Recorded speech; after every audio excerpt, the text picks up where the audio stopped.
Hi friends, I have a really great story for us today, and it's all about habit 6, how to synergize, and that means that it's always better when we work together with our friends. This story is called Sophie and the Perfect Poem. Are you ready? Let's start. Sophie and the Perfect Poem.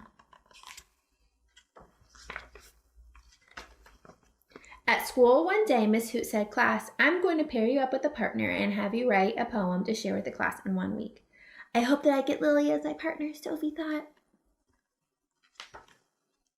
Lily, you'll be with Pokey, Allie, you'll work with Sammy, and Goob and Jumper will be together. And Sophie and Biff, said Miss Hoot. Sophie couldn't believe it. She didn't want to be partners with Biff. He was mean and scary. "Gee, Sophie, sorry you got Biff," said Tagalong Allie. "Yeah," said Jumper, "that's a real bummer." "I'm probably going to have to write it all by myself," said Sophie. "It has to be perfect."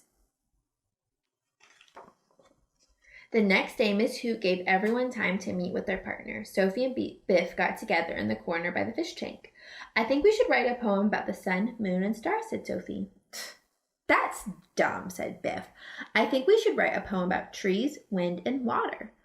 Sophie sighed. This was going to be even harder than she thought. Sophie decided to talk with Mrs. Hoot. "Can I please get a different partner? Biff isn't very nice, and he doesn't have any respectable ideas." "Oh, my dear Sophie, if you get to know him, you'll find that Biff is really nice, and he has lots of good ideas. Just like you," said Mrs. Hoot. "I'm sure you two can come up with a poem that you are both proud of. Just open your eyes." Sophie agreed that she would try. So Biff and Sophie started working on their poem. "What do you like about trees?" asked Sophie. "You can use them to make a beaver dam. My dad made one that took him 6 months, and I got to help." "That's cool," said Sophie. "I also like the sun, moon, and stars and all that stuff," said Biff. "You do?" said Sophie.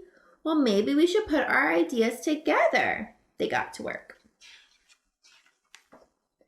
Over the next few days, Sophie and Biff hardly took a break. The big day had arrived. It was time for everyone to share their poems. Goob and Jumper got up in front of the class and read their poem first. "Our poem is called Bugs and Basketball. Here goes," said Goob. "Basketballs and little bugs everywhere you look. Little bugs and basketballs, see them in a book.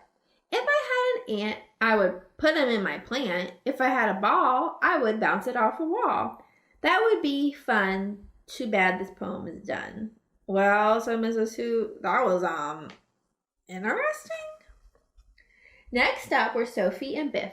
Biff nervously read their poem as Sophie stood proudly by. "Our poem is called Open Your Eyes. I opened my eyes, and what did I see? The sun, the moon, the stars, and the trees. I opened my ears, and what did I hear? A gentle breeze on water clear. I opened my heart, and what did I find? An awesome new friend and a wonderful time." Biff and Sophie gave each other a high five, and the whole class cheered. "Well, ruffle my feathers," said Mrs. Hoot. "That was perfect." "Wow, Sophie, your poem was really, really good," said Tagalong Allie. "I guess Biff wasn't so bad, huh?" "Hey, everyone, let's go play some soccer," Jumper called. "Great," Sophie said. "Biff, are you coming?" Well, I hope you find a way to work together with your friends today. Bye.